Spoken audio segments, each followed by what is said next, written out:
محمدا عبد الله ورسوله أما بعد فأعوذ بالله من الشيطان الرجيم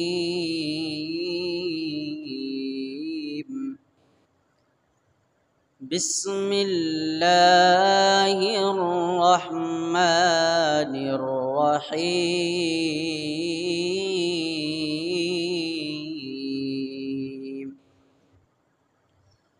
لقد جاءكم رسول من أنفسكم عزيز عليه ما عنتم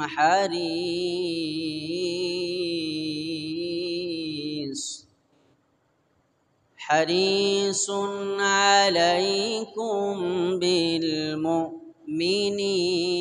رؤوف رحيم صدقت يا ربنا وقال النبي صلى الله عليه وسلم أنا سيد ولد آدم ولا فخرا أنا النبي لا الكذب أنا ابن عبد المطلب أنا هاشم أو كما قال رسول الله صلى الله عليه وسلم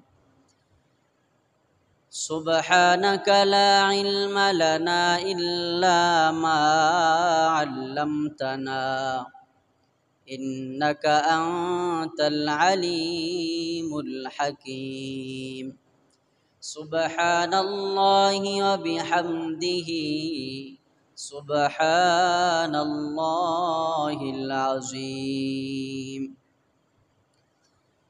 সকলে মোহাব্বতের সাথে জবান খুলে দুরূদ ইব্রাহিম পড়ি আল্লাহুম্মা সাল্লি আলা মুহাম্মাদিন ওয়া আলা আলি মুহাম্মাদ কামা সাল্লাইতা আলা ইব্রাহিম ওয়া আলা আলি ইব্রাহিম ইন্নাকা হামিদুম মাজিদ اللهم بارك على محمد وعلى آل محمد كما باركت على إبراهيم وعلى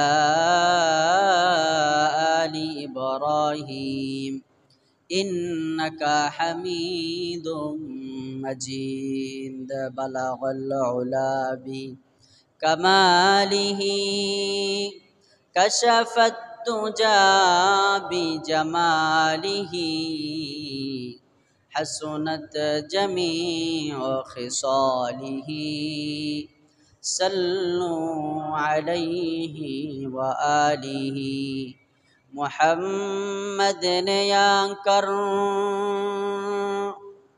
कुफर को मिटाया कुफर को मिटा कर सदाक़त बताया बलगल उला बि कमालिही कशफत दुजा बिजमालिही हसनत जमीअ खिसालिही सल्लु अलैहि व आलिहि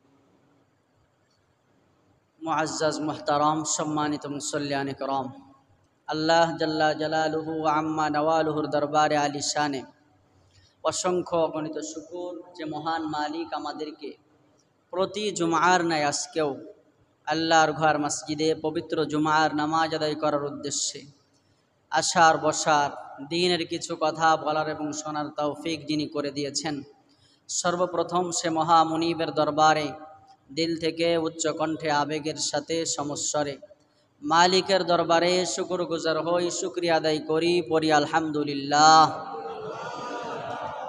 মেহেরবানি করে সামনের কাতারের ফাঁকা জায়গাটা পূরণ করে ফেললে ভালো হয়। প্রত্যেকের সামনের যেই ফাঁকা জায়গা ইনশাল্লাহ এটা পূরণ করে বসে, জি অল্প সময় ইনশাল্লাহ পূরণ করে বসে। গত জুমায় আমরা আলোচনা করেছিলাম তহারত সম্পর্কে। তহারতের সর্বপ্রথম নামাজের যে তহারত ওযু, এই ওযু সম্পর্কে আমরা 2 জুমা আলোচনা করেছি। তার মধ্যে ওযুর সুন্নাত, ওযুর ফরজ আলোচনা করেছি। সেই ধারাবাহিকতায় আজকে আমাদের আলোচনার বিষয় হওয়া উচিত ছিল নামাজ। ওযুর পরে কি? নামাজ। কিন্তু যেহেতু এটা রবিউল আউয়াল মাস, আজকে রবিউল আউয়াল মাসের 9 তারিখ। আমরা সবাই জানি যে গোটা সৃষ্টিকুলের সরদার, যিনি দুনিয়া আখেরাত উভয় জাহানের সরদার, যাকে আল্লাহ পাক রব্বুল আলামিন গোটা জগতের জন্য রহমাতুল্লিল আলামিন বানিয়েছেন, যাকে আল্লাহ তাআলা খাতামুন নবিয়্যুন বানিয়েছেন, যাকে আল্লাহ পাক রব্বুল আলামিন সমস্ত নবীদের সরদার বানিয়েছেন, সেই মহামানব জনাবে মুহাম্মদুর রাসূলুল্লাহ সাল্লাল্লাহু আলাইহি ওয়াসাল্লাম এই রবিউল আউয়াল মাসে জন্মগ্রহণ করেছিলেন। এটা আমাদের জন্য খুশির সংবাদ কিনা? শুধু আমাদের জন্য খুশির সংবাদ নয়, গোটা বিশ্বের মানুষের জন্য এটা ওই দিন ছিল একটা খুশির দিন। এই সংবাদটা ছিল খুশির সংবাদ। তো এই জন্য যেহেতু নবী আলাইহিস সালাতু ওয়াস সালামের এই মাসে জন্ম হয়েছে, এজন্য আল্লাহর নবী সাল্লাল্লাহু আলাইহি ওয়াসাল্লামের মিলাদ এবং সিরাত নিয়ে কিছু আলোচনা করা। কারণ আমাদের ইসলামী শরিয়াতের উৎস হচ্ছে 2টা, একটা হচ্ছে কোরআন আর একটা হলো নবী আলাইহিস সালামের হাদিস। তো আমরা কোরআনুল কারীম পেয়েছি নবী আলাইহিস সালাতু ওয়াস সালামের মাধ্যমে, আবার হাদিসের যত বিধান তাও আল্লাহর নবী আমাদেরকে বলে দিয়েছেন। তো সেক্ষেত্রে দেখা যায় যে আমরা ঈমান আর ইসলাম পেয়েছি নবী করিম সাল্লাল্লাহু আলাইহি ওয়াসাল্লামের মাধ্যমে। কি বলেন? তো যার মাধ্যমে আমরা ঈমান আর ইসলাম পেলাম, আগে তাকে চিনতে হবে। তাকে চেনার দরকার আছে না নাই? একজনের মান মর্যাদা কতটুক, তাকে কতটুকু আপনি ইজ্জত করবেন, সম্মান করবেন, হৃদয়ে তার স্থান কতটুকু হবে, এটা দিতে হলে সর্বপ্রথম তার মান সম্মান এটা আগে নির্ণয় করা দরকার। তো এটা নির্ণয় করার জন্য আগে তার জীবনী জানা দরকার, ঠিক কিনা? এজন্য আল্লাহর নবী সাল্লাল্লাহু আলাইহি ওয়াসাল্লামের জীবন চরিত্র বিষয়ে আজ পর্যন্ত হাজারে অনেক গ্রন্থ রচনা হয়েছে। শুধু মুসলমান নবী আলাইহিস সালাতু ওয়াস সালামের জীবনী লিখেছে বিষয়টা এমন নয়, অনেক ইহুদি খ্রিস্টানও আল্লাহর নবী সাল্লাল্লাহু আলাইহি ওয়াসাল্লামের জীবনী রচনা করেছেন। সুবহানাল্লাহ। দুনিয়ার একটা নিয়ম হলো মুসলমানের বড়দের জীবনী রচনা করেন, খ্রিস্টানের বড় যারা আছে তাদের জীবনী লেখে। কিন্তু আল্লাহর নবী সাল্লাল্লাহু আলাইহি ওয়াসাল্লাম এমন একজন মহামানব, আল্লাহর নবী সাল্লাল্লাহু আলাইহি ওয়াসাল্লামের চরিত্রের মাধুর্যতা এমন, আল্লাহর নবী সাল্লাল্লাহু আলাইহি ওয়াসাল্লামের সিরাত আর সুরত এমন যে এটা গোটা বিশ্ববাসীর জন্য এর মধ্যে শিক্ষা রয়েছে। এজন্য আল্লাহ তাআলা কোরআনে বলেছেন, ওয়ামা আরসালনাকা ইল্লা রাহমাতাল লিল আলামিন। আল্লাহ বলেন, ওগো রাসূল, আপনাকে আমি আল্লাহ তাআলা তামাম বিশ্ব জগতের জন্য রহমাতুল লিল আলামিন বানিয়ে দিয়েছি। সুবহানাল্লাহ। নবী আলাইহিস সালাতু ওয়াস সালাম শুধু মুসলমানের জন্য রহমত এমন বিষয় আল্লাহ তাআলা কোরআনে বলে নাই। আল্লাহর নবী শুধু ঈমানদারদের জন্য রহমত, এ কথা আল্লাহ কোরআনে বলে নাই। আল্লাহ পাক রব্বুল আলামিন কোরআনুল কারীমের মধ্যে বলেন, ওয়ামা আরসালনাকা, ওগো নবী আমি আপনাকে পাঠাইছি রহমাতাল লিল আলামিন, গোটা বিশ্ব জাহানের জন্য রহমত বানায়া। সুবহানাল্লাহ। এই জন্য আল্লাহর নবী মুসলমানের জন্য রহমত, কাফেরের জন্য রহমত, আল্লাহর নবী জানদার প্রাণীর জন্য রহমত, আল্লাহর নবী বেজান প্রাণীর জন্য রহমত। আল্লাহর নবী রহমাতুল লিল আলামিন। এজন্য শুধু মুসলমান আল্লাহর নবীর প্রশংসা করেছে তা নয়, আল্লাহর নবীর চরিত্রে মুগ্ধ হয়ে অনেক খ্রিস্টানরাও আল্লাহর নবীর চরিত্র সংরক্ষণ করার জন্য জীবনী লিখেছে। একজন খ্রিস্টান উনি একটা কিতাব লেখার মনস্থ করেছেন। তো উনি চিন্তা করেছেন এই কিতাবের মধ্যে আমি 100 মনীষীর জীবনী লিখব, 100 মনীষীর জীবনী এই কিতাবে স্থান দিব। এজন্য উনি কিতাবটার নাম দিয়েছে দ্য 100, মানে 100 মনীষীর জীবনী। তো এখন উনি চিন্তা করছে সর্বপ্রথম কার জীবনী দিয়ে শুরু করা যায়, কার জীবনীর ব্যাপারে, কার জীবন চরিত্রের ব্যাপারে কোনো মানুষের কোনো প্রশ্ন নাই, সে কে? তো উনি চিন্তা করলেন কার্ল মার্কস, লেনিন, না, এরা কেউ না। উনি চিন্তা ফিকির করতে করতে দেখলেন যে মুহাম্মাদুর রাসূলুল্লাহ সাল্লাল্লাহু আলাইহি ওয়াসাল্লামের চাইতে শ্রেষ্ঠ মানুষ আজ পর্যন্ত দুনিয়ায় কেউ আসে নাই, কিয়ামত পর্যন্ত দুনিয়ায় আর কেউ আসবেও না। এজন্য উনি খ্রিস্টান হওয়ার পরেও ওনার দ্য 100 বইয়ের সর্বপ্রথম যার জীবনী লিখেছেন তিনি হলেন মুহাম্মাদুর রাসূলুল্লাহ সাল্লাল্লাহু আলাইহি ওয়াসাল্লাম। চিৎকার করে বলেন সুবহানাল্লাহ। এজন্য ভাইয়েরা আমার, এই হলো আমাদের নবী। তো এই নবী আলাইহিস সালাতু ওয়াস সালাম এই মাসে জন্মগ্রহণ করেছেন। আল্লাহর নবী সাল্লাল্লাহু আলাইহি ওয়াসাল্লাম সর্বশ্রেষ্ঠ নবী, যার কারণে আল্লাহ পাক রব্বুল আলামিন তাকে পাঠিয়েছেন সর্বশ্রেষ্ঠ বংশের মধ্যে। আল্লাহর নবী যেমন সর্বশ্রেষ্ঠ, পাঠিয়েছেন শ্রেষ্ঠ বংশের মধ্যে। আল্লাহর নবী সাল্লাল্লাহু আলাইহি ওয়াসাল্লামের হাদিস, হযরতে জিবরাইল আলাইহিস সালাতু ওয়াস সালাম উনি বলেন আমি গোটা বিশ্বের মাশরিক থেকে মাগরিব, শিমাল থেকে জনুব, পূর্ব থেকে পশ্চিম, পশ্চিম থেকে পূর্ব, উত্তর থেকে দক্ষিণ তামাম বিশ্ব আমি ভ্রমণ করেছি। এই জন্য যে আল্লাহ তাআলা তার দোস্ত, তার হাবিব মুহাম্মাদুর রাসূলুল্লাহ সাল্লাল্লাহু আলাইহি ওয়াসাল্লামকে কুরাইশ বংশের মধ্যে কেন পাঠাইলেন? হযরতে জিবরাইল আলাইহিস সালাতু ওয়াস সালাম বলেন আমি গোটা বিশ্বের মাশরিক থেকে মাগরিব, শিমাল থেকে জুনুব, পূর্ব থেকে পশ্চিম, উত্তর থেকে দক্ষিণ ভ্রমণ করলাম। গোটা বিশ্ব ভ্রমণ করার পরে আমার নজরে যেটা আসলো সেটা হলো কুরাইশ বংশের চাইতে উত্তম কোনো বংশ আল্লাহর এই জমিনে নাই। নবী শ্রেষ্ঠ, এজন্য নবীকে আল্লাহ তাআলা পাঠিয়েছেন শ্রেষ্ঠ বংশে। আল্লাহ,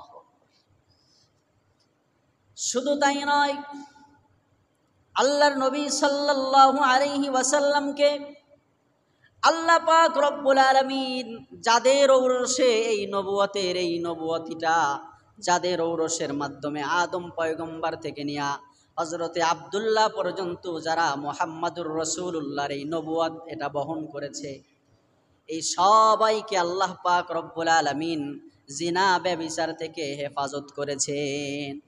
হযরতে আদম আলাইহিস সালাতু ওয়াস সালাম উনি ওনার পয়গম্বর, উনি ওনার ছেলে হযরতে নূহ আলাইহিস সালাতু ওয়াস সালাম আর একজন শীশ আলাইহিস সালাম ওনার এক সন্তান ছিলেন। তো এই শীশ আলাইহিস সালামকে বললেন যে তোমার মধ্যে আমি যেটা দেখতে পাচ্ছি সেটা হলো শেষ জামানায় একজন নবী আসবে যার নাম হবে মুহাম্মাদুর রাসূলুল্লাহ সাল্লাল্লাহু আলাইহি সাল্লাম। এই মুহাম্মাদের নবুয়তের যেই নূর এটা আমি তোমার মধ্যে দেখতে পাচ্ছি। কাজেই তুমি যখন তোমার স্ত্রীর সাথে সহবাস করবে, মেলামেশা করবে, কখনো অপবিত্র অবস্থায় করবে না, কারণ অপবিত্র অবস্থায় মুহাম্মাদি নবুয়তের নূর এটা ট্রান্সফার হবে না। সুবহানাল্লাহ কইলেন না? এই জন্য হযরতে শীশ আলাইহিস সালাতু ওয়াস সালাম যতবার স্ত্রী সহবাস করেছেন, পবিত্র অবস্থায় সহবাস করেছেন, হযরতে শীশ আলাইহিস সালাতু ওয়াস সালাম থেকে এইভাবে নিয়ে হযরতে ইব্রাহিম আলাইহিস সালাম, ইসমাইল আলাইহিস সালাম থেকে নিয়ে এরপরে হযরতে আব্দুল মুত্তালিব, এরপরে হযরতে আব্দুল্লাহ পর্যন্ত আল্লাহ পাক রব্বুল আলামিন নবী আলাইহিস সালাতু ওয়াস সালামের যেই নবুয়তের নূরটা ধারণ করেছে যারা, তাদেরকে আল্লাহ তাআলা সব ধরনের চরিত্র, যেই ধরনের খারাপ চরিত্র আছে এইগুলার থেকে পুত পবিত্র রেখেছে। কত পবিত্র রেখেছেন আমাদের নবীকে আল্লাহ তাআলা। এই জন্য হজরতে জিবরাইল বলেন যে কুরাইশ বংশের চাইতে সম্ভ্রান্ত কোনো বংশ দুনিয়ায় আমার নজরে পড়ে নাই, কুরাইশ বংশের চাইতে মেহমান নওয়াজি করে এমন কোনো বংশ দুনিয়ায় আমার নজরে পড়ে নাই, কুরাইশ বংশের চাইতে বীরত্বে শ্রেষ্ঠ কোনো বংশ আমার নজরে পড়ে নাই। তো আল্লাহর নবীকে এই বংশে পাঠাইছে। আল্লাহর নবীর নসব নামা, আরেকটা কথা মাঝ দিয়ে বলে রাখি, সেটা হলো আমরা নবী আলাইহিস সালাতু ওয়াস সালামের জীবনীটা আলোচনা করব দুই ধরনের, দুই ধাঁচে। কয় ধাঁচে? দুই ধাঁচ। একটা হলো নবীর জীবনের দুইটা অংশ, একটা হলো মিলাদুন নবী আর একটা হলো সিরাতুন নবী। মিলাদুন নবী, সিরাতুন নবী। আমার সাথে বলেন, মিলাদুন নবী, সিরাতুন নবী। মিলাদুন নবী মানে হলো নবীর জন্ম বৃত্তান্ত। মিলাদুন নবী মানে কি? নবীর জন্ম বৃত্তান্ত। আর সিরাতুন নবী মানে হলো নবীর জীবন চরিত। আল্লাহর নবী সাল্লাল্লাহু আলাইহি সাল্লাম গোটা নবুয়তির পর থেকে নিয়ে 23 বছরে কোন আমল কিভাবে করেছে না করেছে, এইগুলা, এই পুরাটা হলো সিরাতুন নবী। পুরাটা কি? সিরাতুন নবী। আচ্ছা, যতটুকু বুঝলেন, এবার আপনাদেরকে একটা প্রশ্ন করব, জবাব দিবেন। মিলাদুন নবী মানে হলো আল্লাহর নবীর জীবন চরিত, জীবনী নিয়ে আলোচনা করা। আল্লাহর নবী সাল্লাল্লাহু আলাইহি সাল্লামের মিলাদ, কিভাবে জন্ম হয়েছে, কোথায় হয়েছে, কি করছে, জন্মের সময় কি কি কাজ হয়েছিল, বিশ্বে কি কি আলামত দেখা গেছিল, এগুলো হলো মিলাদুন নবী। আর সিরাতুন নবী হলো আল্লাহর নবীর নবুয়তের পরের 23 বছরের পুরা জিন্দেগি। এবার বলেন, আমাদের কোনটা আলোচনা বেশি করা দরকার? মিলাদুন নবী না সিরাতুন নবী? সিরাতুন নবী। কারণ আল্লাহর নবী সাল্লাল্লাহু আলাইহি ওয়াসাল্লামের নবুয়তের আগের যেই জিন্দেগি, এটা আমাদের জন্য মাননীয়, পালনীয়, করণীয়, অনুসরণীয় নয়। কিন্তু নবী আলাইহিস সালাতু ওয়াস সালামের নবুয়ত প্রাপ্তির পরের যেই 23 বছরের জিন্দেগি, এইটা আমাদের জন্য অবশ্যই অবশ্যই মাননীয়, পালনীয়। ঠিক কিনা? এই জন্য সিরাতুন নবীর আলোচনা বেশি দরকার না মিলাদুন নবী? এই জন্য আজকের জুমায় আমরা শুধু মিলাদুন নবী আলোচনা করব, আগামী জুমাগুলোতে ইনশাআল্লাহ সিরাতুন নবী আলোচনা করব। এই কথাটা মাথায় রাখবেন। তো বলতেছিলাম যে আল্লাহর নবী সাল্লাল্লাহু আলাইহি ওয়াসাল্লামের যেই যাদের ঔরসে এসেছেন আল্লাহ তাআলা তাদেরকেও পুত পবিত্র রেখেছেন। শুধু আল্লাহর নবীর বাবা মা আব্দুল্লাহ আর আমেনা, তাদের দুইজনকে যে আল্লাহ তাআলা পবিত্র রেখেছেন এমনটা নয়, বরং আদম থেকে নিয়ে একেবারে আব্দুল্লাহ পর্যন্ত আল্লাহ তাআলা সকলকে জিনাহের থেকে পুত পবিত্র রেখেছেন, সব ধরনের কুচরিত্র থেকে পুত পবিত্র রেখেছেন আল্লাহ তাআলা কুদরতি সিস্টেমে। এজন্য দুনিয়ার মধ্যে সর্বশ্রেষ্ঠ নসব বংশ সাজারা হলো মুহাম্মাদুর রাসূলুল্লাহ সাল্লাল্লাহু আলাইহি সাল্লামের বংশ সাজারা। এটা সংরক্ষিত আছে আলহামদুলিল্লাহ কিতাবের মধ্যে। একেবারে হযরতে মুহাম্মাদুর রাসূলুল্লাহ থেকে নিয়ে হযরতে আদম আলাইহিস সালাতু ওয়াস সালাম পর্যন্ত আল্লাহর নবীর বংশ সাজারা কি আছে? সংরক্ষিত আছে। দেখেন, আমি বলি, হযরতে আদনান পর্যন্ত এর মধ্যে কোনো সন্দেহ নাই আল্লাহ নবীর বংশ সাজারায়। এর ভিতরে কিছু কিছু ইখতিলাফ নিয়ে হযরত ইব্রাহিম আলাইহিস সালাতু ওয়াস সালাম পর্যন্ত, তারপরে ইব্রাহিম আলাইহিস সালাম থেকে নিয়ে আদম আলাইহিস সালাতু ওয়াস সালাম পর্যন্ত এর মধ্যে অনেক সন্দেহ সংশয় আছে, কারণ এগুলা হাদিসের কোনো রেওয়ায়েত না, ইসরাইলি রেওয়ায়েত। এজন্য ওইগুলা পরিহার করাই ভালো। তো আমরা আল্লাহর নবীর বংশ সাজারা হযরতে ইব্রাহিম আলাইহিস সালাতু ওয়াস সালাম পর্যন্ত মোটামুটি আমরা জানতে পারি। এটা সংরক্ষিত আছে উম্মতের মাঝে কিতাব আকারে।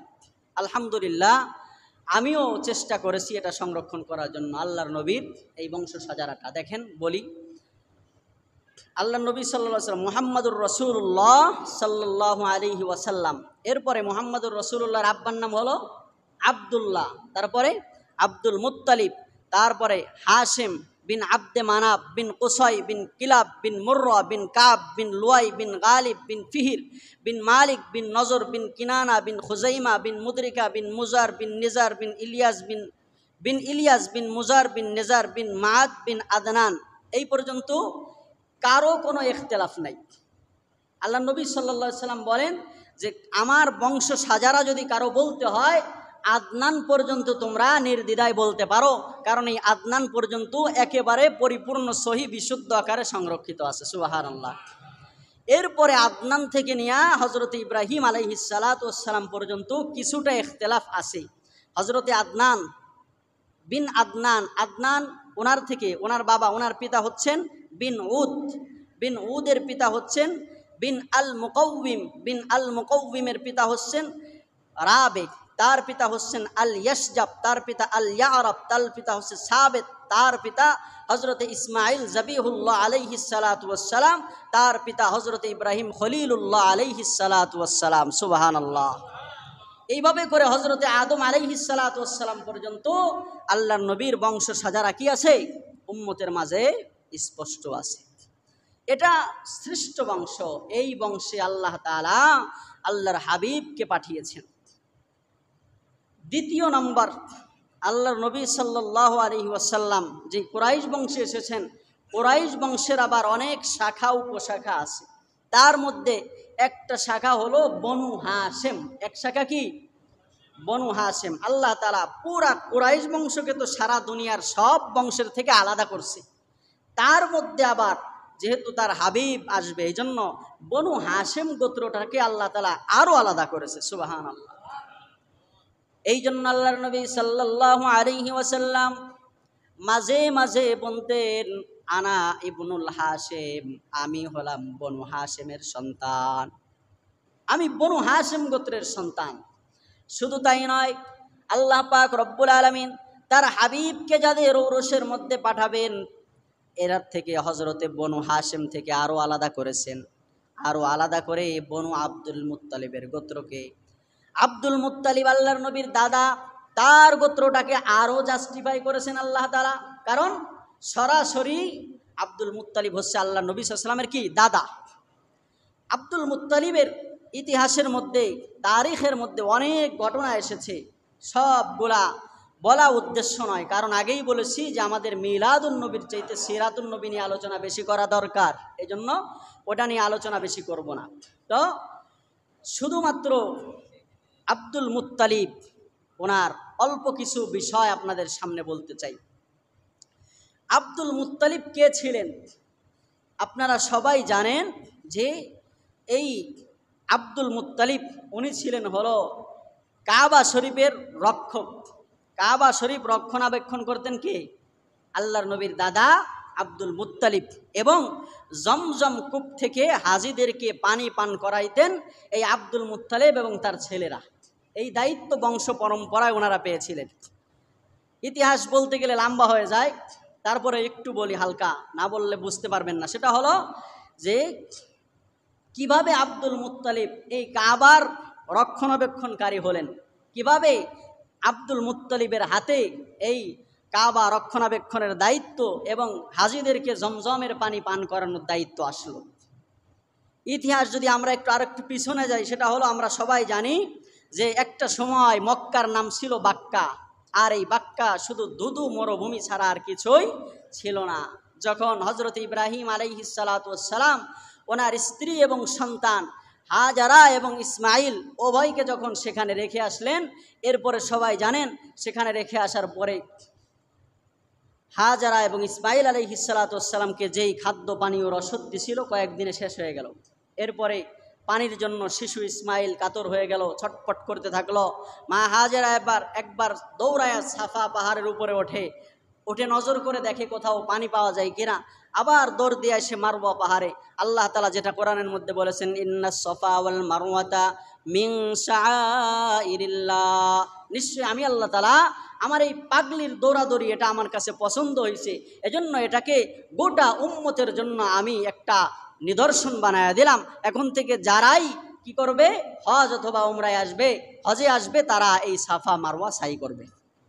তো এরপরে মা হাজারা যখন এভাবে দৌড়াদৌড়ি করলেন, এর মধ্যে হজরতে জিবরাইল আলাইহিস সালাতু ওয়াস সালাম শিশু ইসমাইলের ডান পায়ের যে গোড়ালি আছে এই গোড়ালি দিয়ে হালকা জমিনে এভাবে মরুপ্রান্তরে একটা এভাবে দিল, কি বলা হয় এটাকে, পা এভাবে মারলো, মারার পরে ওইখান থেকে পানি উঠা শুরু করলো। এটা হলো জমজম কূপ। এটা কি? এই যে জমজম কূপ, ওই যে শুরু হইল আর বন্ধ হয় নাই। কিন্তু হজরত ইসমাইল আলাইহিসসালাতু ওয়াসসালামের বংশের এরাই এই জমজম কূপের দেখাশোনা করতেন। এমনকি ইসমাইল আলাইহিসসালাতু ওয়াসসালাম যখন ইন্তেকাল করেন, ইন্তেকালের আগে তার এক সন্তান তাকে জমজম কূপের দেখাশোনার দায়িত্ব দেন, বাইতুল্লাহ এবং জমজম দেখাশোনার দায়িত্ব দেন। কিন্তু এভাবে চলতে থাকে। কিছুদিন যাইতে না যাইতেই ইয়ামানের একটা গোষ্ঠী, ওনাদের ওই গোত্রের নাম হলো বনু জুরহাম।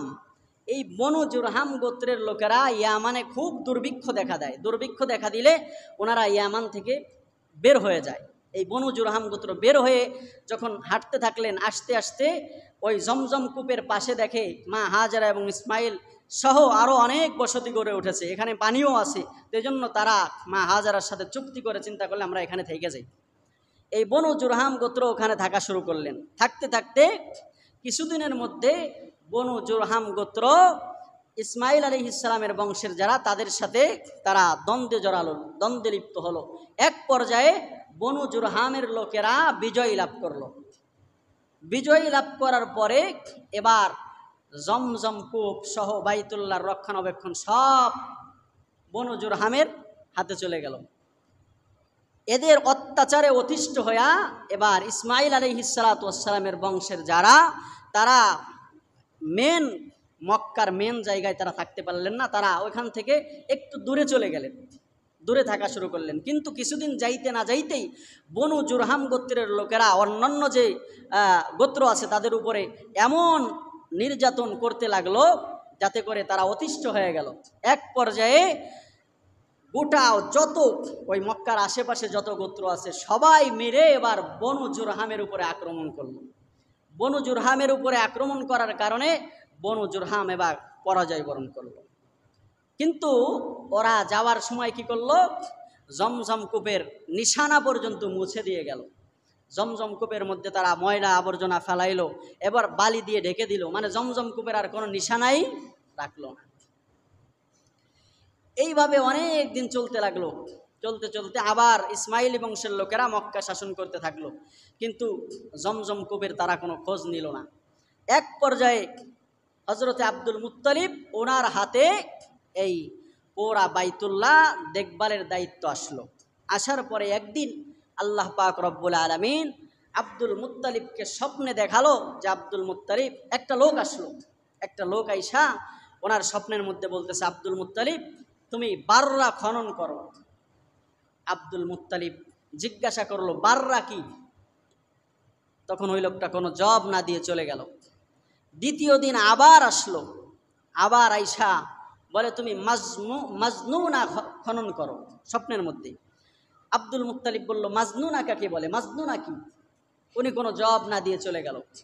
3 নম্বর দিন আবার ওই লোকটা স্বপ্নের মধ্যে আইসা বলতেছে তিবা খনন করো। আব্দুল মুত্তালিব বললেন আরে তিবা কি? উনি কোনো জবাব না দিয়ে চলে গেছে। 4র্থ দিন ঘুমাইছে, আবার ওই লোকটা আসছে, আইসা বলে জমজম খনন করো। সুবহানাল্লাহ, জমজম খনন করো। আব্দুল মুত্তালিব বলে জমজম কি? আমরা তো জমজম শুনতে শুনতে আমরা জানি, কিন্তু ওটা নিশ্চিহ্ন করে দিয়েছিল, আব্দুল মুত্তালিব জানতেন না, এই জন্য বলে জমজম কি। লোকটা এবার কিছু আলামত বলে দিল, যেটা ইসমাইল আলাইহিসসালাতু ওয়াসসালামের পায়ের গোড়ালির আঘাতে এটা হয়েছিল, এই জায়গায় এটা আছে। এবার আব্দুল মুত্তালিব সকালবেলা কুরাইশ গোত্রের সবাইকে নিয়ে বললেন, স্বপ্নে তো আমি এটা দেখলাম যে আল্লাহ তাআলা আমাকে স্বপ্নের মধ্যে এক লোক এসে 4 দিন এভাবে বলছে, শেষ দিন বলছে জমজম খনন করো। তো জমজম কোথায় সে নিদর্শনও আমারে বলে দিছে। তো কুরাইশ বংশের লোকেরা তার কথায় অতটা কান দেয় নাই, কিন্তু আব্দুল মুত্তালিব বলে যে না, জমজম আমার খনন করতে হবে। তখন আব্দুল মুত্তালিবের এক সন্তান ছিল। কয় সন্তান? এক সন্তান, তার নাম ছিল হারেস। কি ছিল? হারেস। এই হারেসকে নিয়ে আব্দুল মুত্তালিব জমজম যেখানে নিদর্শন দেখাইছে ওইখানে খুঁজতে শুরু করলেন। খুঁড়তে খুঁড়তে 3 দিন পর্যন্ত 2 বাপ বেটা খুঁড়লেন। বাপে মাটি তোলে আর ছেলে হারেস যায় ফেলাই দিয়ে আসে। এভাবে 3 দিন খনন করার পরে আল্লাহ পাক রব্বুল আলামিন আব্দুল মুত্তালিবের এই হাতের মাধ্যমে জমজমকে আবার জীবিত করে। যখন আব্দুল মুত্তালিব জমজম পেয়েছে, পাওয়ার সাথে সাথে আব্দুল মুত্তালিব একবার জোরে আল্লাহু আকবার বলে উঠেছে। বলেন না আল্লাহু আকবার। একবার আল্লাহু আকবার বলে উঠেছে। আল্লাহু আকবার বলে এবার আব্দুল মুত্তালিব বলে, আরে এটাই তো সেই কুয়া, যেই কুয়া আমার পূর্বপুরুষ ইসমাইল আলাইহিস সালামের পায়ের আঘাতের মাধ্যমে হয়েছিল। এবার হযরতে আব্দুল মুত্তালিব এই কুয়াটাকে সংরক্ষণ করার জন্য কুয়ার আশেপাশে কিছু কূপ তৈরি করলেন, ছোট ছোট কিছু কূপ। এই ছোট ছোট কূপে পানি রাখতেন জমজম থেকে উঠায়া, এবং ওইখান থেকে হাজিদেরকে পানি পান করাইতেন। কিন্তু দুর্ভাগ্যবশত এই কূপগুলাকেও রাত্রিবেলা কারা জানি নষ্ট করে দিত। আর করতো কি, মানে কূপের ভিতরে ময়লা আবর্জনা ফেলতো। তো তখন আব্দুল মুত্তালিবকে গায়েবীভাবে আওয়াজ দেওয়া হলো যে তুমি বলো এই কথা, যে যারা এই কূপকে সংরক্ষণ না করবে, এই কূপে যারা গোসল করবে বা ময়লা আবর্জনা ফেলবে, তাদেরকে কিন্তু আল্লাহ তাআলা শাস্তি দিবে, কঠিন আযাবে গ্রেফতার করবে, কঠিন রোগ দিবে। তো লোকেরা এটাও কার্পণ্য করলো না, আগের মতো গোসল করতে থাকলো, এরপরে পানি নষ্ট করতে থাকলো। তো কিন্তু ঘটনাক্রমে দেখা গেল যে আব্দুল মুত্তালিব এই ঘোষণা দেওয়ার পর থেকে যেই ওই কূপের ভিতরে গোসল করে অথবা যেই নষ্ট করে, তার এমন রোগ হয় কিছুদিনের ভিতরে সে মারা যায়। তখন মানুষ চিন্তা করলে যে না, তাহলে তো আব্দুল মুত্তালিব তো ঠিকই বলছে, এখন আর কেউ নষ্ট করে না। এইভাবে করে আব্দুল মুত্তালিব উনি একে তো সম্মানী সম্ভ্রান্ত লোক, আবার আল্লাহ তাআলা মান সম্মান ওনার আরও বাড়াইলেন। কিন্তু যখন উনি ওই জমজম কূপ পেয়েছিল, পাওয়ার পরে আল্লাহু আকবার বলে যখন বলেছিল যে হারে হাদা তুবা ইসমাইল, এটাই তো ইসমাইল আলাইহিস সালামের সেই কুয়া, এরপরে উনি জোশের সাথে বলেছিল আহা, মানে একা একা দুই বাপ বেটা খনন করছে না, কষ্ট হয়েছে অনেক। এখন কয় আল্লাহ যদি আমার 10টা সন্তান দিত, তাহলে একটা সন্তান আমি আল্লাহর রাস্তায় কুরবানি করে দিতাম। সুবহানাল্লাহ। আল্লাহ তাআলা তার এই বান্দার কথা শুনছে, সত্য সত্যি আল্লাহ তাআলা আরো 9টা সন্তান দান করছে আব্দুল মুত্তালিবকে। এবার আব্দুল মুত্তালিবের 10 সন্তান হয়েছে না, কিন্তু উনি ওনার এই মান্যতের কথা ভুলে গেছে। আমরা যেমন অনেকে মান্যত করি কিন্তু মান্যতের কথা ভুলে যাই না। বিপদে করলে কয় আল্লাহ, বিপদ থেকে যদি উদ্ধার হই তাহলে একটা গরু দিমু, হ্যান করবো, তন করবো, অনেক মান্যত করি, কিন্তু যখন বিপদ শেষ হয়ে যায় তখন আর কোনো খোঁজ থাকে না। আল্লাহ তাআলা কোরআনে নিজে বলছে, ফাইদা রাকিবু ফিল ফুলকি দাউল্লাহ মুখলিসিনা লাহুদ্দিন ফালাম্মা নাজ্জাহুম ইলাল বাররি ইযা হুম ইশরিকুন। কয় বান্দা, তোমাদের অভ্যাস এমন, যখন তোমরা উত্তাল সাগরের মধ্যে থাকো, জাহাজের মধ্যে, সাগরের জাহাজ যখন এমন এমন করে উত্তাল ঢেউয়ে, তখন কও আল্লাহ আল্লাহ একটু বাঁচাও। ফাইদা রাকিবু ফিল ফুলকি দাউল্লাহ, আল্লাহরে ডাকে। আর মুখলিসিনা লাহুদ্দিন, আল্লাহ খালেজ দিলে কই আমাকে একটু বাঁচাও। আল্লাহ যখনই বাঁচায় দেয়, ফালাম্মা নাজ্জাহুম ইলাল বার, আবার আল্লাহ তাআলা যখনই সাগরের থেকে পারে উঠায়, ইযা হুম ইউশরিকুন, আল্লাহরে বলে যায়, আবার শিরকি শুরু করে দেয়, ঠিক না? তো যাই হোক, আব্দুল মুত্তালিব শিরিক করেন নাই, বাকি ওই নজরের কথা বলে গেছেন যে এক সন্তানটা কি দিতে হবে, কুরবানি দিতে হবে, জবে করতে হবে। অনেক দিন পরে আব্দুল মুত্তালিবকে আল্লাহ তাআলা আবার স্বপ্নে দেখায়। আল্লাহ তাআলা আব্দুল মুত্তালিবকে এবার স্বপ্নের মধ্যে বলে, ইয়া আব্দুল মুত্তালিব আউফি বিনজরিকা লিরাব্বিল বাইত, হে আব্দুল মুত্তালিব, এই ঘরের মালিকের নামে তুমি যেই মান্যত করেছিলা সেই মান্যতটা তুমি পূরণ করো। সুবহানাল্লাহ। আব্দুল মুত্তালিব এবার সকালবেলা উঠে চিন্তা করলো, আমার 10 সন্তানের যে কোনো একজনকে তাইলে আল্লাহর রাস্তায় জবে করতে হবে। কারে জবে করা যায়? 10 সন্তানের মধ্যে কারে জবে করা যায়, কারে জবে করা যায়? চিন্তা করলো তাহলে 10 সন্তানের নামে লটারি দেই। 10 সন্তানের নামে এবার লটারি দেওয়ার পরে আব্দুল মুত্তালিব যখন একটা কাগজ টান দিছে, টান দেওয়ার পরে দেখে আমার সবচাইতে নম্র ভদ্র যেই ছেলেটা, সবচাইতে প্রিয় যেই ছেলে আব্দুল্লাহ, ওই ছেলেটার নাম আসছে। আব্দুল মুত্তালিব কয় না, আর একবার দেই তো, আর একবার লটারি দেই। দিছে আর একবার, তারপরেও খালি আব্দুল্লাহর নাম। কয় না, আর একবার দেই, এইবারই শেষ। তৃতীয়বার দিছে, তাও আব্দুল্লাহর নাম উঠে আসছে। কিন্তু আব্দুল্লাহ ছিলেন হলো রূপে গুণে চরিত্রে অনন্য। কারণ কি? কারণ আব্দুল্লাহ কার আব্বা? মুহাম্মদুর রাসূলুল্লাহ সাল্লাল্লাহু আলাইহি সাল্লামের আব্বা, শ্রেষ্ঠ মানুষের আব্বা, যার পিঠের মধ্যে মোহরে নবুয়তের, যিনি নবুয়ত সংরক্ষণ করেছেন তিনি। এজন্য আবদুল্লাহকে যখন জবে করার জন্য আব্দুল মুত্তালিব নিয়ে যাইতেছে, তখন তার এক বোন, আবদুল্লাহর এক বোন রাস্তা আটকায় দিয়ে বলে, আব্বা এক কাজ করা যায় না? সেটা হলো আমাদের বনি ইসমাইল গোত্রের নিয়ম হলো যে রক্তপণের যে ইটা মুক্তিপণ, এটা হলো কেউ যদি কাউরে হত্যা করে তাইলে এই হত্যার বিনিময়ে 10টা উট দেওয়া লাগে। কয়টা? 10টা উট। আপনি একজনকে অন্যায়ভাবে মেরে ফেলছেন, এখন এটার দিয়াত বলা হয় আরবিতে। দিয়াত হলো 10টা উট। মুক্তিপণ কয়টা উট? 10টা উট। এটা যদি মেনে নেয়, কোরআনের নিয়ম হলো যে যদি কাউরে কেউ অন্যায়ভাবে হত্যা করে তাহলে ওরেও হত্যা করা, ওরেও কি করা?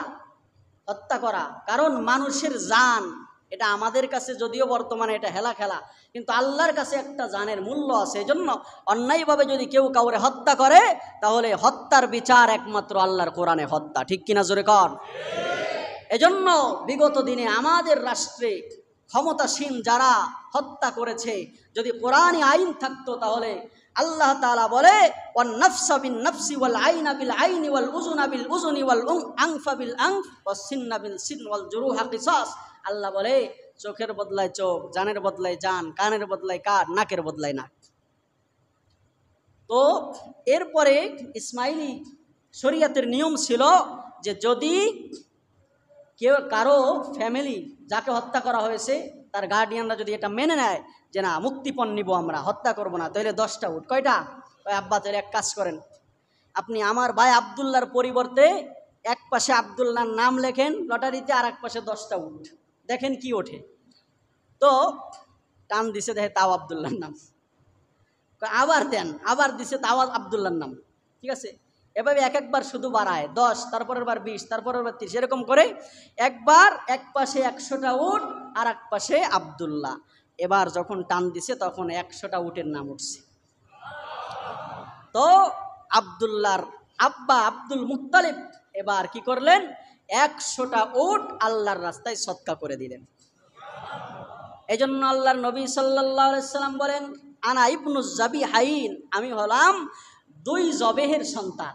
2 জবেহের সন্তান। একবার মদিনায় এক আরবি গ্রাম্য লোক এসে আল্লাহর নবীরে ডাক দেছে, হে 2 জবেহের সন্তান, ইয়া ইবনুজ জাবিহাইন। আল্লাহর নবী মুস্কি হেসে দিয়েছেন। তখন সাহাবায়ে কেরাম বললেন, যোগো আল্লাহর রসুল, আপনাকে ইবনুজ জাবিহাইন কেন বলল? তখন আল্লাহর নবী বলেন যে দেখো, আমি যাদের ঔরস থেকে এসেছি তাদের মধ্যে হযরত ইসমাইল আলাইহিস সালামও একবার জবে হয়েছে, আবার আমার আব্বা আব্দুল্লাহ একবার কি হয়েছে? জবে হয়েছে। এই জন্য আমি হলো ইবনুজ জাবিহাইন, 2 জবেহের কি সন্তান।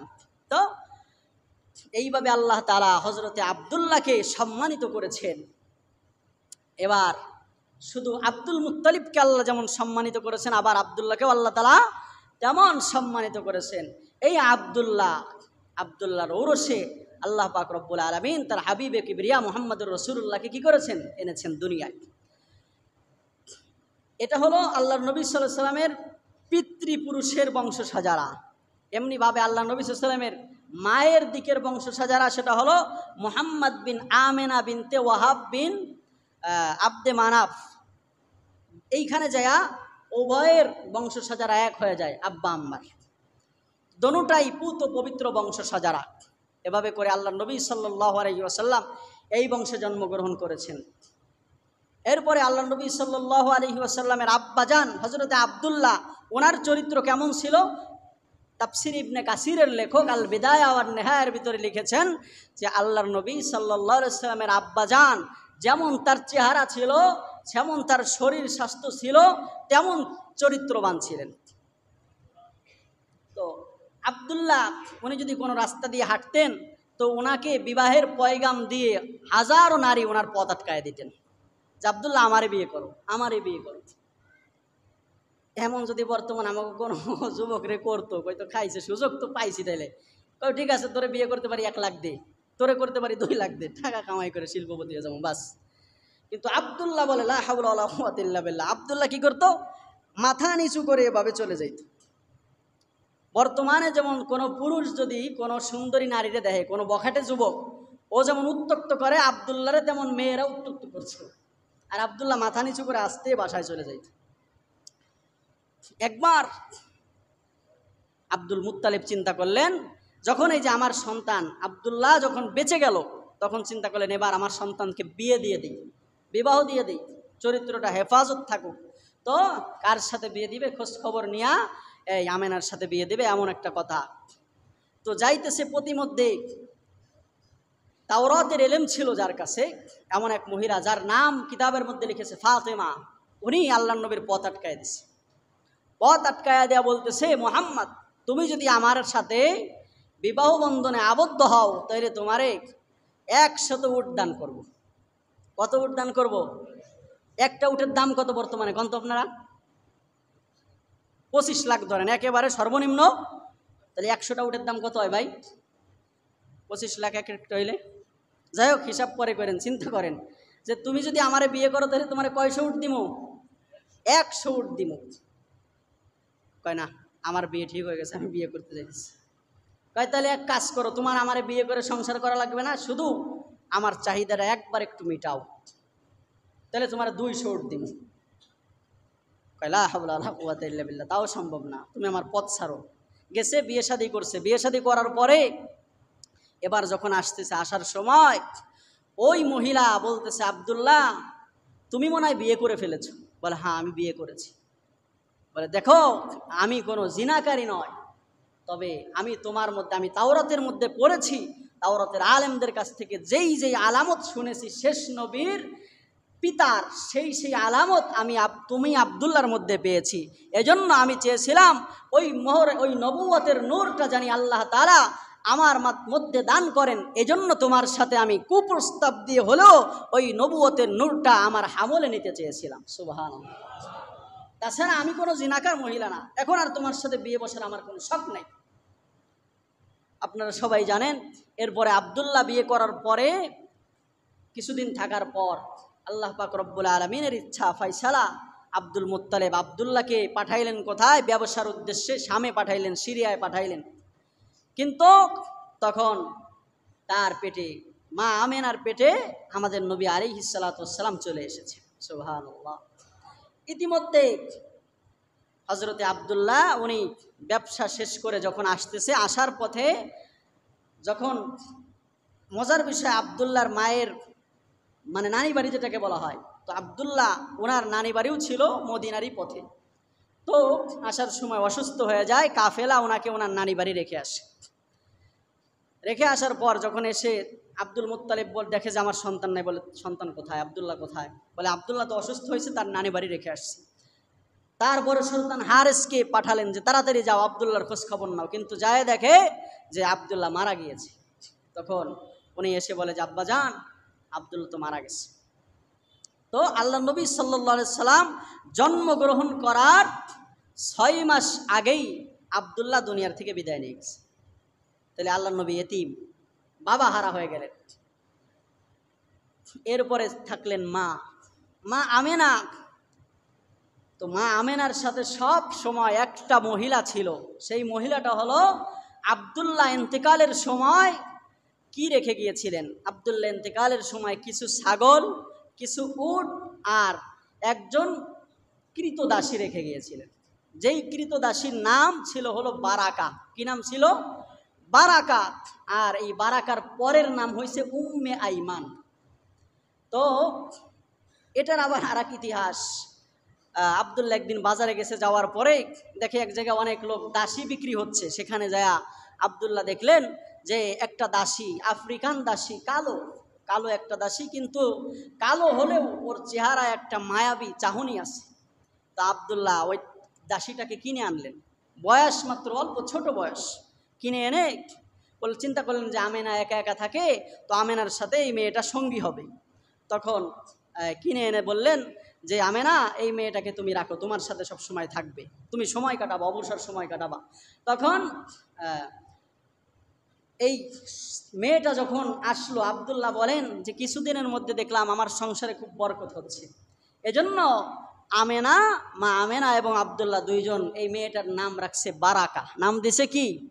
মেয়েটার জন্য সংসারে বরকত হচ্ছে, এই জন্য নাম দিলেন কি? বারাকা। এই বারাকা ইতিহাসের মধ্যে এমন একজন নারীর নাম, যেই নারী আল্লাহর নবীর একেবারে শুরুর থেকে মরণ পর্যন্ত আল্লাহর নবীর সাথে ছিলেন। এজন্য এই বারাকা উনি একবার আব্দুল্লাহ মারা যাওয়ার পরে আমেনা একদিন বলতেছে স্বপ্ন দেখেছে, স্বপ্নটা বারাকার কাছে বলতেছে যে বারাকা, আমি একটা স্বপ্ন দেখেছি আজকে রাত্রে। স্বপ্নটা হলো, দেখলাম যে আকাশের একটা উজ্জ্বল তারকা আমার কোলে এসে বসে পড়েছে। তখন বারাকা বললেন যে আমেনা, হয়তো আল্লাহ পাক রব্বুল আলামিন আপনাকে ফুটফুটে সুন্দর একটা সন্তান দান করবেন।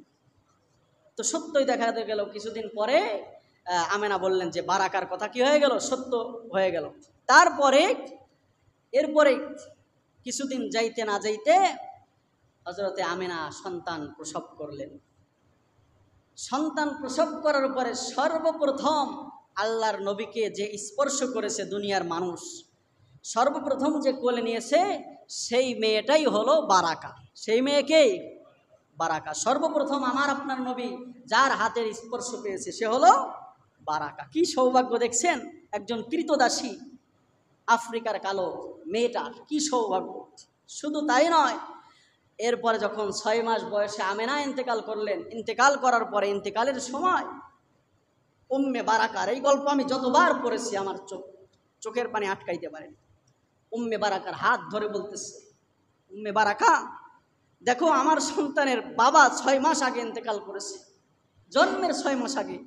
এখন আমিও চলে যাইতেছি, তোমার কাছে আমার সন্তানটাকে আমানত দিয়ে গেলাম, তুমি আমার সন্তানটাকে দেখে শুনে রাখো।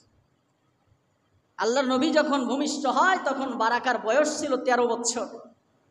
এই বারাকা আল্লাহ নবী সাল্লাল্লাহু আলাইহি সাল্লামকে আগলে রাখতেন, আমেনার সাথে আল্লাহ নবীকে খাওয়াইতেন, গোসল করাইতেন। আল্লাহ নবী সাল্লাল্লাহু আলাইহি ওয়াসাল্লাম বলতেন, উম্মে বারাকা হলো আমার মা, আমার মায়ের পরের আর এক মা হলো এই আফ্রিকান কালো মেয়েটা। এই উম্মে বারাকা যখন আল্লাহর নবী বড় হলেন, বড় হওয়ার পরে বললেন যে উম্মে বারাকা, তোমাকে আমি আজাদ করে দিলাম। কিন্তু উম্মে বারাকা বলে যে না, আমি তোমাকে ছেড়ে কোথাও যাব না, তোমার মার সাথে আমি ওয়াদাবদ্ধ হয়েছি, তোমাকে আমার হাতে সে সুপর্দ করে গেছে। এরপরে এই উম্মে বারাকা যখন আল্লাহ নবী খাদিজার সাথে বিবাহ হলো, তখন আল্লাহ নবী বললেন যে এখন তো আমার দেখভাল করার জন্য খাদিজা আছে, আপনি এবার আপনার বিবাহ করতেই হবে। যার কারণে বারাকাকে উবাইদ নামক এক লোকের সাথে বিবাহ বন্ধনে আবদ্ধ করে দেওয়া হলো। কিন্তু কিছুদিন পরে এই উবাইদের ঔরস থেকে একটা সন্তান হলো, যার নাম রাখা হলো আইমান। এখন থেকে এই বারাকার নাম পরিবর্তন হয়ে গেল উম্মে আইমান। সবাই চেনে উম্মে আইমান। তো এই উম্মে আইমান কিছুদিন পরে, 1 বছর না যাইতেই উবাইদ ইন্তেকাল করছে। ইন্তেকালের পরে দেখেন আল্লাহ নবীর ভাষা চয়ন, সময় হয়ে গেছে আমি জানি, একটু খেয়াল করেন, ছেড়ে দেব। উম্মে বারাকা যখন মারা গেছে, উবাইদ মারা যাওয়ার পরে এবার আল্লাহ নবী সাল্লাল্লাহু আলাইহি সাল্লাম এই তার মা, আরেক মা যাকে বলে আল্লাহ নবী, এই উম্মে আইমানকে, তার এতিম সন্তানকে ঘরে নিয়ে আসলেন। এনে একদিন কয়েকজন সাহাবীকে সামনে করে বলতেছে, দেখো আমি আজকে এমন এক মহিলার কথা তোমাদেরকে বলতে চাই, যেই মহিলার দুনিয়ায় কোনো সম্পদ নাই, শুধুমাত্র একটা এতিম সন্তান আছে। তবে আমি স্পষ্ট ঘোষণা করছি যে এই মহিলাটা জান্নাতি মহিলা। সুবহানাল্লাহ, জোরে কইলেন না? এই মহিলাটা জান্নাতি মহিলা। আর সর্বপ্রথম আমাকে যেই মানুষটা স্পর্শ করেছে, যে আমাকে ছোটবেলার থেকে গোসল করাইছে, খাওয়ায় দিছে, সেই মহিলা হচ্ছে উম্মে আইমান। এই উম্মে আইমান হলো জান্নাতি মহিলা। তোমরা কি কেউ তারে বিবাহ করবা? হযরতে যায়েদ বিন হারেসা বলে, ইয়া রাসূলুল্লাহ, আমি বিয়ে করব। বিয়ে দিয়ে দিলেন। এমনকি আল্লাহ নবী সাল্লাল্লাহু আলাইহি সাল্লাম যখন মারা গেছেন, তখন আপনারা জানেন কয়েকটা কথা বলেছিলেন, ওসিয়াত করেছিলেন। তার মধ্যে একটা ওসিয়াত করেছিলেন এইটা, সেটা হলো যায়েদ বিন হারেসাকে আল্লাহ নবী বিয়ের পরে বলতেছে, যায়েদ বিন হারেসা, তুমি কি জানো কাকে বিয়ে করছো? বলে, আমি উম্মে আইমানকে বিয়ে করছি। বলে, না, তোমার উত্তর হয় নাই, তুমি আমার মাকে বিয়ে করেছো। সুবহানাল্লাহ, তুমি আমার মাকে বিয়ে করেছো। উম্মে আইমান হচ্ছে আমার মা। হাদিসের কিতাবের মধ্যে এসেছে, ভাইরা আমার, আল্লাহ নবী সাল্লাল্লাহু আলাইহি সাল্লাম রে কেউ কোনোদিন জোর করে কিছু খাওয়াইতে পারতো না, কিন্তু উম্মে আইমান খাবার নিয়ে এসে বলতো, মুহাম্মদ খাও, কুল খাও।